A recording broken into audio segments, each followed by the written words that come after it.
جس بندے نے کبھی خود سے مدد ہی نہ کی ہم اس کی تعریف کیوں کر رہے ہیں؟ تاکہ اللہ نے اسے پسند کیا تھا تو اسم دیا مدد کے لیے اسم اسی لیے دیا تاکہ یہ تعریف والوں میں شامل ہو جائے۔ جب ہمیں پتہ چل گیا اللہ ہی چاہتا تھا اسے تعریف والوں میں شامل کرنا، اللہ نے اپنی چاہت کا اظہار کیسے کیا کہ اپنا اسم دے دیا اسے کہ تاکہ تو اسم کے ذریعے تعریف والوں میں شامل ہو جائے۔ اور جب اسم کے ذریعے ہم تعریف والوں میں شامل ہو جائیں گے تو ہمیں کیا ہوگا؟ اللہ کا احسان یاد آئے گا کہ اللہ جس پہ احسان کرنا چاہتا ہے اسے انعام والوں میں شامل کرتا ہے۔ یہ ولایت ہوتی ہے، کیا ولایت؟ یعنی کہ مومن وہی ہے جو ولایت کا قائل ہے۔ جو مومن ولایت کا قائل ہوگا وہی تو اللہ کی مدد کو اسموں کے ذریعے مانگے گا، اور جن کے پاس اسم ہوں گے ان سے مدد مانگنا اسی کا کام ہے۔ تو اسم کے ذریعے مدد تو مانگتا ہے نا مومن۔ تو جب اسے پتہ چل گیا یہ اسم ہے اس کے پاس تو میں اس کے ذریعے مدد کو مانگوں۔ تو اللہ پھر کہتا ہے جس کو میں اسم دے دیتا ہوں وہ ذریعہ بن جاتا ہے میری مدد کا، جس کی اس نے مدد کی میں نے اس کی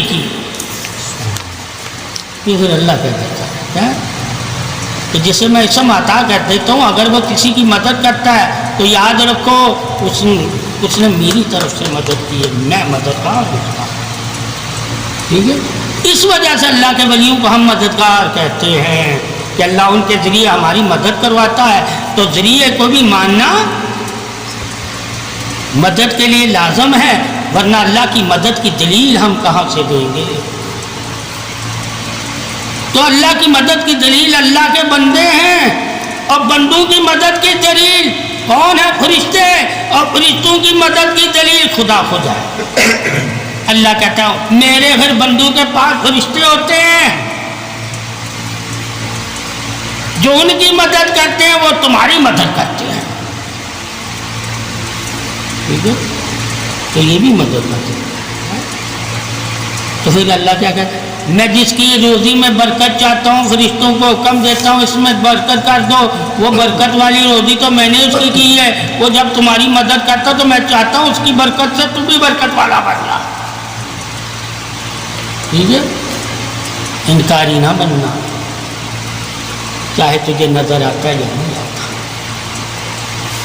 یہ مدد ہوتی۔ اس لیے بار بار اللہ کہتا ہے میرے اسموں کے ذریعے مدد مانگا تھا، میرے اسموں کے ذریعے مدد۔ اور پوچھا جائے جن کو تو اسم دے دیتا ہے انہیں کو تو ذریعہ بنایا تھا۔ ٹھیک ہے، تو اللہ بھی کہتا ہے جن کو میں نے اسم دے دیا، ٹھیک ہے، وہ میرے اسم کے ذریعے دوسروں کی مدد کرنے لگ جاتے ہیں۔ مانگنا اور کرنے میں فرق ہے۔ ایک جگہ کہتا ہے اللہ میرے اسم کو کے ذریعے مدد مانگو، ایک جس کو اسم عطا کر دیتا اسے اللہ کہتا ہے میرے اسم کے ذریعے دوسروں کی مدد کر،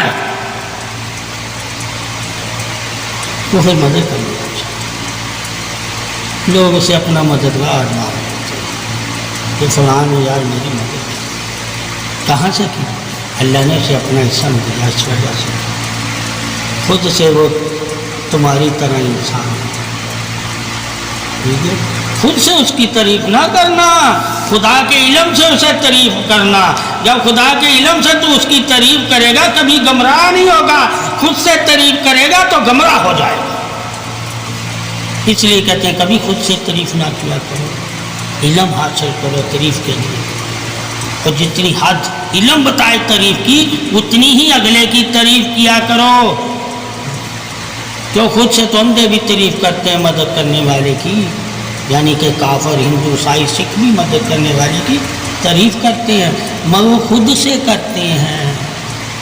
مومن خود سے تعریف نہیں کرتا، اللہ کے علم سے تعریف کرتا ہے، اور جتنی اللہ نے علم میں اس کی تعریف لکھی ہے اتنی ہی تعریف کرے گا۔ کہا اللہ نے اس کے تعریف کتنی لکھ دی ہے؟ کہا جو اللہ کا اسم اللہ کے ساتھ کام کر رہا ہے وہی تو اس بندے کے ساتھ اتنی تعریف لکھ دی کہ اپنے ساتھ تعریف لکھ دی۔ اب اللہ کے ساتھ اس بندے کی تعریف کرنا، علیحدہ نہ کرو، علیحدہ کرو گے اللہ کو بھول جاؤ گے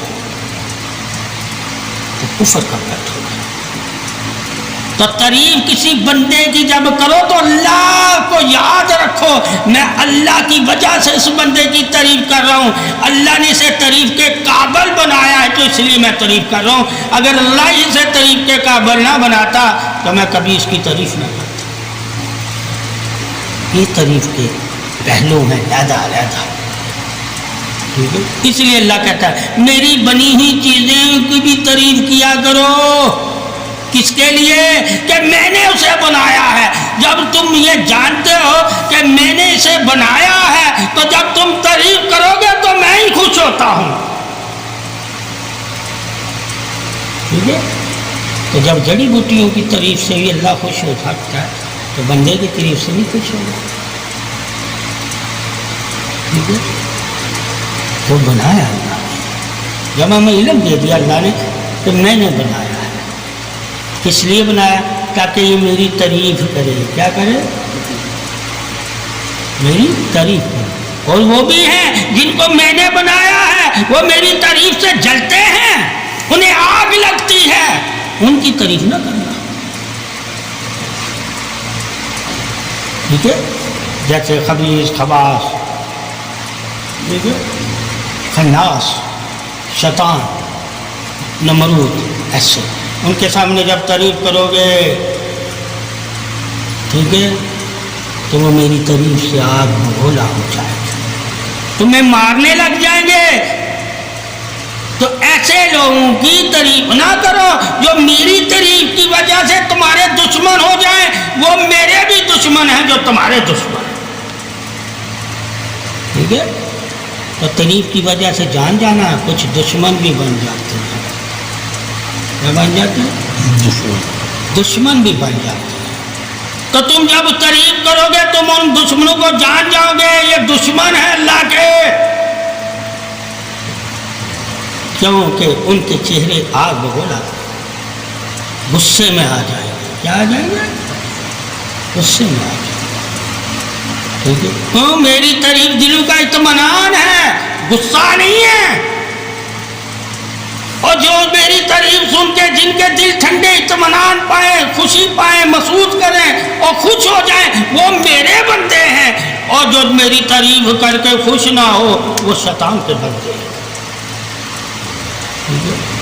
تو تمہیں اب اللہ کے بندوں میں اور شیطان کے بندوں میں بھی فرق رکھنا ہے، پھر تمہیں پتہ چلے گا تعریف کس کے سامنے کرنی چاہیے اور کس کے سامنے کرنی نہیں چاہیے۔ تو تعریف بھی ہر جگہ کرنے کی اجازت نہیں ہے، کہیں کہا اللہ نے خاموشی اختیار کر لینا، تیری تعریف کی وجہ سے فساد اور قتل و غارت گری نہ ہو جائے، تو وہاں بہتر ہے خاموش رہنا، دعا کرنا، دعاؤں سے بھی اللہ دل بدل دیتا ہے۔ جہاں تمہاری زبان یعنی علم کام نہ آئے وہاں اللہ تمہاری مدد کرے گا دعا کے ذریعے، تو دلوں کو دعا کے ذریعے بدل دے گا جس کا چاہے گا۔ تو دعا چاہت پہ چھوڑی جاتی ہے، اللہ کی رضا پہ، کہ جس کے لیے مرضی منظور کر دے، ٹھیک ہے؟ اس لیے آپ صلی اللہ علیہ وسلم جہاں دکھی ہوتے تھے دعا کر دیتے تھے، کیا کر دیتے تھے؟ دعا کرتے تھے۔ تو جب بھی دکھی ہو دعا کیا کرو اللہ کے آگے، اللہ اس دعا کی وجہ سے تیرے دل کو سرسبز کرتے ہیں، نفرت نہیں تیرے دل میں کبھی بھی پیدا، ٹھیک ہے؟ نفرت تمہارے دل سے نکالتی کون ہے؟ کہا دعا نکالتی ہے، کیونکہ نفرت والے کی دعا اللہ قبول نہیں کرتا، جو اس کی مخلوق اور اس کے بندوں سے بدگن ہو وہ بھی منافق ہی ہوتا ہے، اور ان کی دعائیں بھی قبول نہیں ہوتی۔ اللہ کہتے ہیں میری مخلوق اور میرے بندے یعنی انسانوں سے محبت کرو، کہ میں نے اسے بنایا ہے، چاہے وہ جہنم میں جا رہا ہے چاہے وہ جنت میں جا رہا ہے، دونوں ہی محبت کے لائق ہیں۔ ایک محبت کو مان رہا ہے ایک محبت کو مان نہیں رہا، فرق رکھنا بات، ٹھیک ہے؟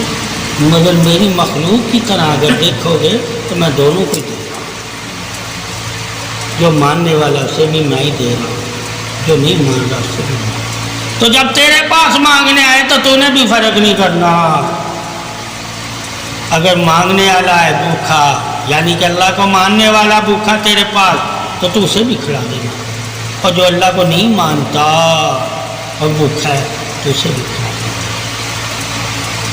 تیرا رب ایسا ہے، تو بھی ویسا ہی کرنا جیسا رب کرتا اپنی مخلوق سے محبت، ویسی ہی کرنا، کوئی ایمان لائے یا نہ لائے۔ تیرا کام ہے مدد کرنا، کیا کرنا؟ مدد کرنا، تیرا کام ہے مدد کرنا۔ جب تو مدد کرے گا تو ظالم بھی تیری تعریف کرے گا، ایمان لائے یا نہ لائے، کیا لائے، مگر تیرے احسان کو یاد رکھے گا، ٹھیک ہے؟ اس وجہ سے اللہ کہتا ہے سب سے پہلے میرے اسموں کو تلاش کرو۔ اگر میں نے تمہیں علم دیا ہے، اگر علم رکھ کے بھی میرے اسموں والوں کو نہیں جانتے تو تم میرے قرب میں کیسے آؤ گے؟ قرب ہی تو میرا اسم ہے، وہی تو میری پاس لاتا ہے۔ جس بندے کو میں نے اپنا اسم دیا ہوگا وہی تو میرے پاس ہے۔ جب اس کے پاس بیٹھو گے تو یقین کرنا میرے پاس بیٹھے ہو، کیونکہ میں نے اپنا اسم اسے عطا کیا ہوا ہے، عطا ہی تو میری ہے، اس لیے اسے راضی کرنا بھی میرے لیے کرنا، اپنے لیے راضی نہ کرنا۔ اس لیے کہ اللہ والوں کو راضی اس لیے نہ کیا کرو کہ وہ خود سے خوش ہوتے ہیں، اس لیے کہ خدا خوش ہوتا ہے، کہ اللہ خوش ہوتا ہے، اس لیے میں کسی ولی کو راضی رکھتا ہوں کہ اللہ خوش ہوتا ہے۔ اس کے علاوہ کوئی خوشی نہیں ہے، کسی اور کے لیے خوش اسے مت کرنا، میری خوشی کے لیے اسے خوش رکھنا، اور میری خوشی کو ہی اپنی خوشی سمجھنا۔ اور اللہ والے کو بھی یہی حکم ہے کہ تو بھی میری خوشی کو ہی اپنی خوشی سمجھنا۔ اگر میرے لیے کوئی تجھے خوش کر رہا ہے اسے سمجھنا، ٹھیک ہے، کہ یہ واقعی اللہ کی طرف سے خوشی ہے۔ اگر کسی اور مقصد میں تمہیں خوش کر رہا ہے تو اسے کبھی نہ سمجھنا کہ اللہ کے لیے تمہیں خوش کر رہا ہے یا اپنے مطلب کے لیے تمہیں خوش کر رہا ہے۔ تو خوش رکھنا بھی اسم سے ہے، خوش رہنا بھی اسم سے ہے۔ جب اسم سے ہی تو نے خوش رہنا ہے اور اسم کو ہی تم نے خوش رکھنا ہے، پھر اللہ تجھ سے خوش ہوگا، پھر اللہ تجھ سے خوش ہوگا۔ ذریعہ اسمی بنا ولایت کا، جس ولی کو اسم نہ ملا ہو ولی نہیں ہو سکتا۔ جسم انسانیت ولایت نہیں ہے، یہ تو مٹی ہے، مانت ہے، اس میں چلی جائے، ٹھیک ہے؟ اسم ولایت ہے، جس کو اسم ملا ہو۔ اور اسم ملنے کی دلیل کیا ہے؟ کہ جس کو جیسا اسم ملا ہوگا وہ اسی طرح نظر آئے گا، وہ کام کرتا ہوگا۔ تو جب وہ کام کرتا نظر آئے تو سمجھ لو اللہ نے اس کو وہ اسم دیا اس لیے کام کر رہا، اگر دیا نہ ہوتا کام بھی نہ کرتا، ٹھیک ہے؟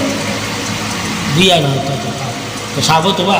ہم کسی کی بھی تعریف کام کی کریں گے تو ہم یہ بھی سوچیں گے کہ اللہ نے اسے سعادت دی تھی تو یہ نماز پڑھنے آیا ہے، اس لیے ہم اس کی تعریف کریں کہ اللہ نے اسے پسند کیا، ٹھیک ہے؟ ورنہ یہ کیا ہے، ہم اس کی کیوں تعریف کریں؟ ہم تو اللہ کی تعریف کرتے ہیں، اور جس میں اللہ کی تعریف ہم نے پائی اس لیے اس کو بھی سلام۔